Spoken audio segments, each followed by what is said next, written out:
Industrial Revolution. America is racing to catch up. In upstate New York, a man-made river is cutting through the wilderness. The Erie Canal is the biggest construction project in the Western world in the last 4,000 years. Over 300 miles long, dug entirely by hand, and America lacks a single qualified engineer.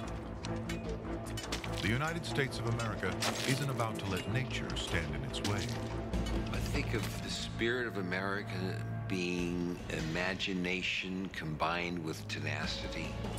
There's a strong work ethic, the wonderful freedom of creation combined with the mental, muscle, and physical labor. So to me, it represents the best of the human spirit. But the land doesn't always cooperate. A wall of solid limestone, 60 feet high.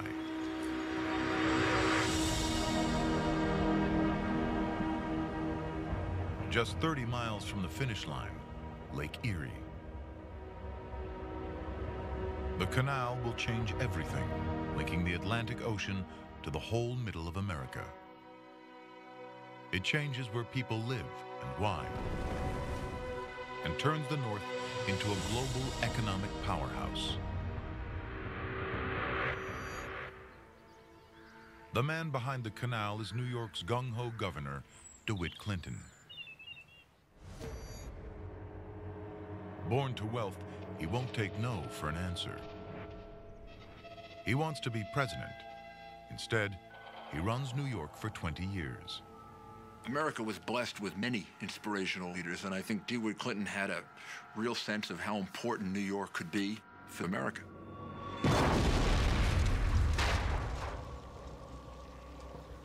Clinton's vision: to make New York rich. Politically, the canal is a huge gamble. It's savaged in the press as dangerous and too expensive. They call it Clinton's big ditch, but it will change New York forever. It is a work more stupendous, more magnificent, and more beneficial than has hitherto been achieved by the human race. Entrepreneurship is about doing things where you don't know what it's going to look like, you don't know what it's going to be made of, you just have this instinct that you can do it and it'll work. Those guys had visions and did it. 50,000 men, 11 million cubic yards of rock, enough to fill the Rose Bowl 26,000 times.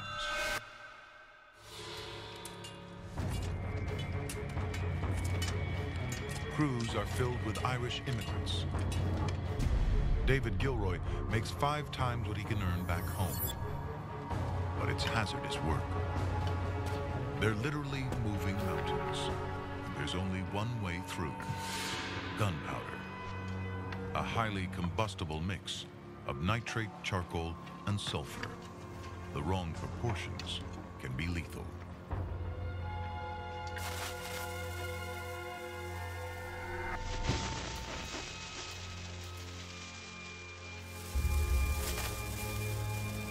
There's only one job that's more dangerous than lighting the fuse: going back to relight it.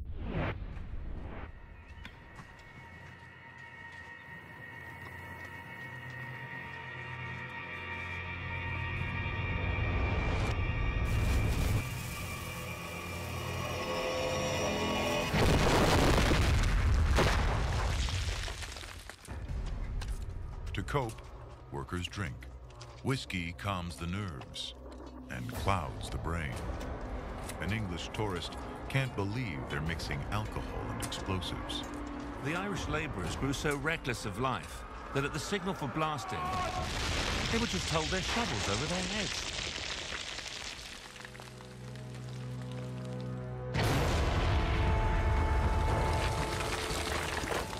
I think when you're brought up in America, you're brought up on the history of hard work. There's so many immigrants that have died to build this country. That's in our bloodstream, that's in our DNA as Americans.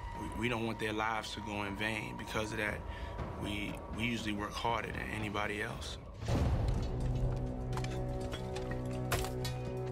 8 years of digging, nearly 1,000 lives lost, $7 million, more than $100 million today. The Erie Canal opens in 1825, a miracle of engineering, connecting East and Midwest. It's an instant economic superhighway. $15 million of goods a year flow along the canal. Villages along the canal boom into dynamic cities: Buffalo, Syracuse, and Rochester. Goods crash in price, up to 95%. A frontier that had to be self-sufficient can now buy anything they want. Prosperity is on the move. New York City becomes a boom town.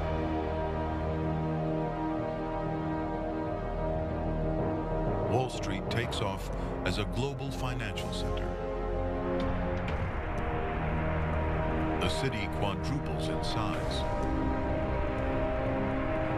and surpasses New Orleans as the nation's #1 port.